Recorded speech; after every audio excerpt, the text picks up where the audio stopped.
Parents and student athletes, this is your makeup video. So if you missed the meetings that we've had the last couple of weeks, you need to watch this video. It's mandatory to participate in athletics at Logan High School, and you need to see this once a year. So if you're in a fall, winter, and spring sport, you only need to attend the meeting once or view this video, and then you're good to go for the season. I'm going to give you 3 cues in this video. I'm going to tell you the names of my kids, and you have to write those down. So get a piece of paper and a pen or pencil, write those down. After you finish watching the video, you need to email me back with the names of my children, and that will confirm that you watched it, and you're good to go. Okay?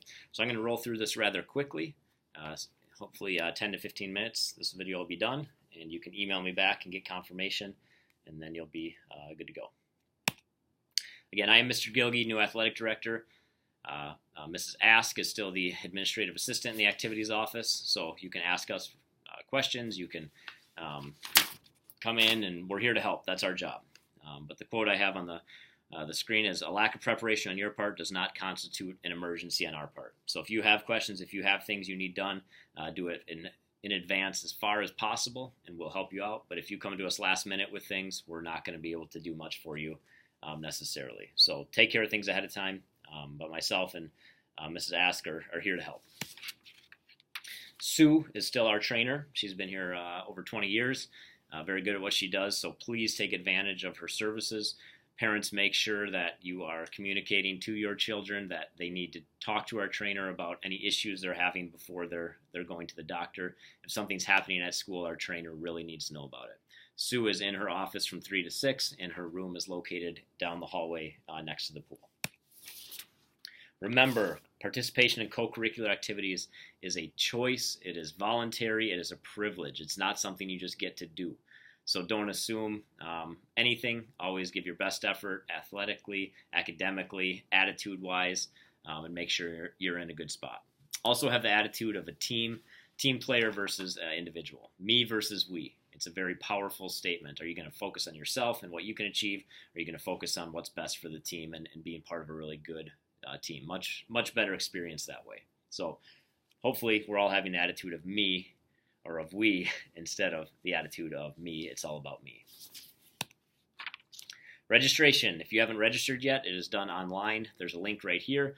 The link is also on the Logan website. It's on the, you just click through, you'll find it pretty easily. Again, registration is super simple. You just put in your information, click the sports you're doing, and it will log you in and get you for the year. You only need to do this once as long as you register for all the sports you're going to do the whole season. If you forget a sport, we can put you into that as long as you've registered ahead of time. So make sure you're registered, and then make sure you have a physical turned in if necessary. If your physical's older than April 1st of 2016, you need a new physical for this school year. If it's newer than that, you're good to go. We do not do alternate year cards anymore, just physical cards. But make sure you're registered, make sure you turn in a physical, and you're viewing this video now, or you came to the meeting, and then you are fully able to participate. Eligibility, if you're a transfer student, so if you're new to the school, just come talk to me. If you're a sophomore, junior, senior, and you've never attended Logan High School, please talk to me and make sure that you are eligible to compete at the varsity level. That's the big thing. If you're an incoming freshman, you are good to go. We don't need to talk. Next thing I like to talk about is championship attitude. Live like a champion is a tagline I've used for a while as a coach and AD, and I just think these points are really important. So as you look at the screen, just making sure you're in school all the time, you're giving 100% effort in class and at practice, do your homework, encourage your teammates, follow the rules and expectations set by your coach, make good nutrition choices, get plenty of sleep, all these different things, super, super important, and they lead to really positive experiences in high school athletics. So make sure that we're giving a championship effort in everything we do. The first cue, okay, so write down, my son's name is Graham, Graham, Graham is my oldest son. He will be 4 in September. Hazing. We have a zero tolerance policy on hazing, so please make sure if you hear of any kind of hazing or bullying going on that you notify coach or administrator right away. Be a leader in this school. Don't take part in it. Don't have anything to do with it. There are serious, serious consequences if you are on the wrong side of this. So we want to make sure that we're leading by example and taking care of each other, not putting each other down. Transportation policy, you must ride on the bus to events unless there's an extenuating circumstance. If something happens and there's a legitimate reason why you can't ride, that needs to be cleared ahead of time through administration, which would be me. So after the event is done, if you're going to ride home with your parents, student athletes, you have to sign out. Okay, you have to have the signature slip, which is available in our office. You just need to grab one of those. Your parent needs to sign it ahead of time. Coach gets a copy. You keep a copy. That way there's documentation that you were not on the bus coming home from that event. Again, coaches can set their expectation, especially at the varsity level. You might have a coach say, everyone rides the bus back. Well, then everybody needs to take the bus back if they want that for a cohesiveness or team bonding time. And the only reason you can get out of that, again, is for an extenuating circumstance. So please respect the coach's wishes on that, but know if you're not going to ride the bus home after an event, you have to have a signed sheet that lets you out of that duty. Sportsmanship. Win respectfully, lose graciously. Make sure that any celebrating, any pouting, celebrating after win, pouting after loss takes place as a team in the locker room. We never try and show up our opponent if we won. We never are bad sports if we lose.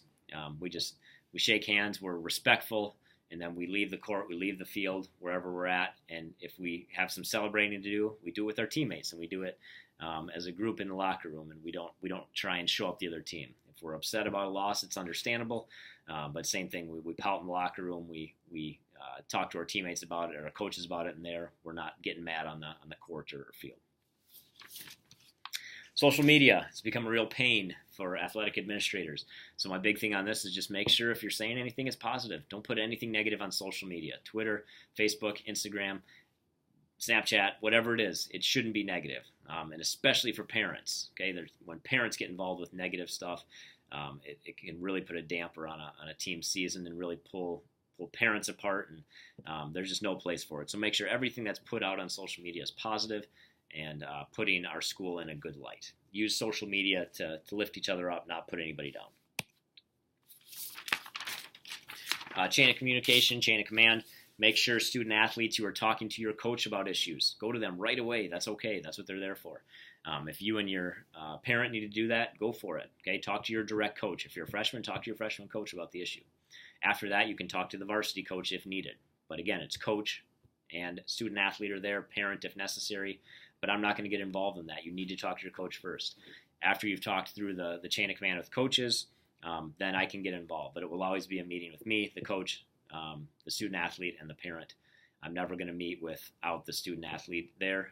That's the whole reason the meeting is taking place, so they need to be there to discuss it, unless it was a confidential situation that, again, extenuating circumstances. But any type of meeting that happens needs to go through coaches first. If you call me looking to talk about something, I'm going to ask you, have you talked to your coach? Have you communicated with them yet? And if you haven't, you need to do that before I can get involved. Athletic passes, we'll sell these during registration. We'll sell them in the office. Students, $20 for the year. Adults, it's $45. Apologize, that's not correct. It's $45 for 10 events, and that's a punch card. And then families, you can buy a pass for $150 for the whole year. Grades. You need to have, do your best academically. Obviously, that's what we want. That's why we're here. This is an academic institution. Co-curriculars are just an extension of the classroom and just part of our educational experience.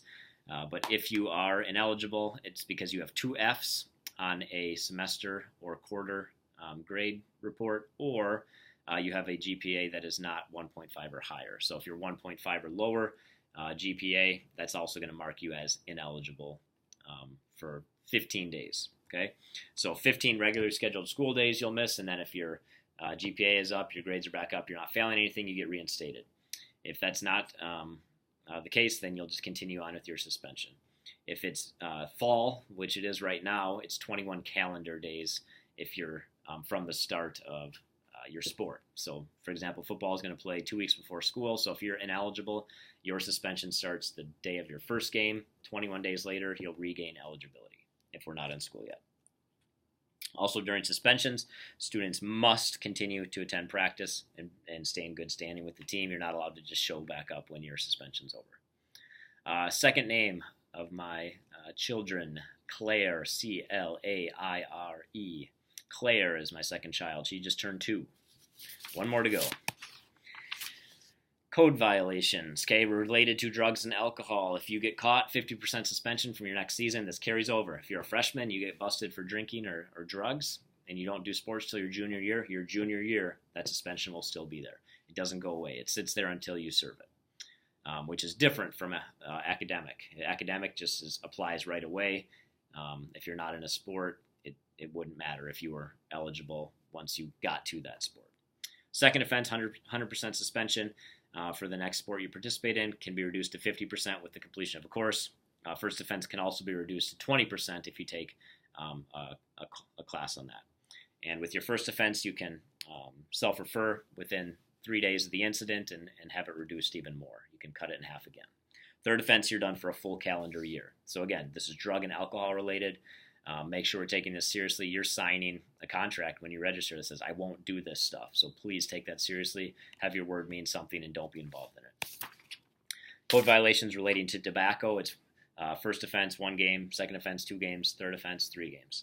If you attend a gathering where drugs, alcohol are present, you don't partake in it, but there's evidence you were there, you will be suspended 1 game or event every single time that happens. Performance-enhancing drugs, I have a list of banned substances and discouraged substances from the WIA in my office. So if you want one of those cards, please come see me. But the WIA does have a list of banned substances. If you take one of those and you're caught, it's the same as a drug or alcohol suspension. You would apply, all those rules would apply to you. So make sure you know what you're putting in your body. Parents, make sure you talk to your kids about what they're putting in their bodies. If they're taking some kind of supplement or protein, whatever it is, if it's not illegal, make sure you know what it is and that it's actually good for them. But parents, have those conversations with your children. School attendance, you have to be at school. Okay, you need to be there. If you're unexcused for any reason, whether it's 1 hour of the day or the whole day, you're going to miss the next scheduled event. You're going to be suspended a game. You do need to practice. You need to be in good standing with your coach, obviously. But if you are not tardy, but if you're actually unexcused for a whole hour or more, you cannot participate in the next scheduled event. You got to be at school at least half a day to participate. So if you have some kind of appointment, it can't be a full day appointment and then expect to play that day. You need to be at school at least half the day or more in order to play in a game that night, or practice even.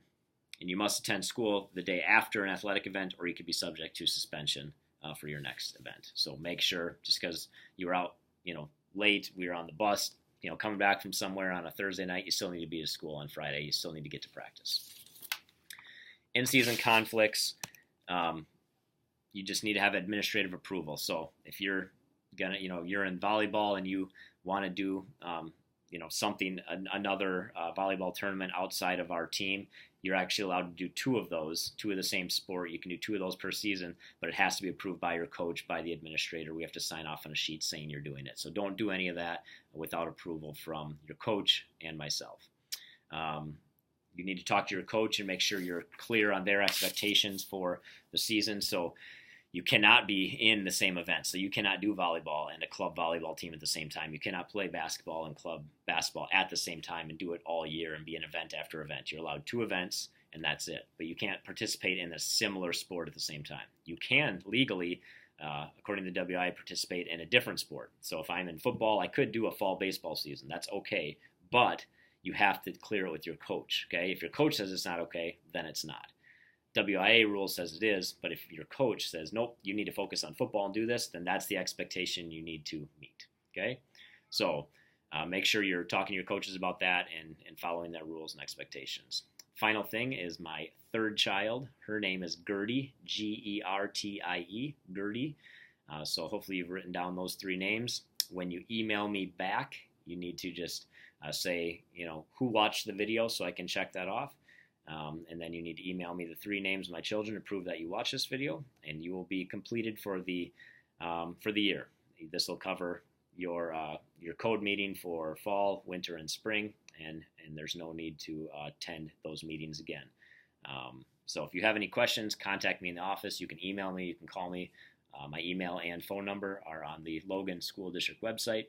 And again, I'm here to help. Mrs. Ask is here to help. That's our job, and we love to do it, but make sure you're doing everything in as far in advance as possible. So thank you for watching this, and have a great rest of your day or evening.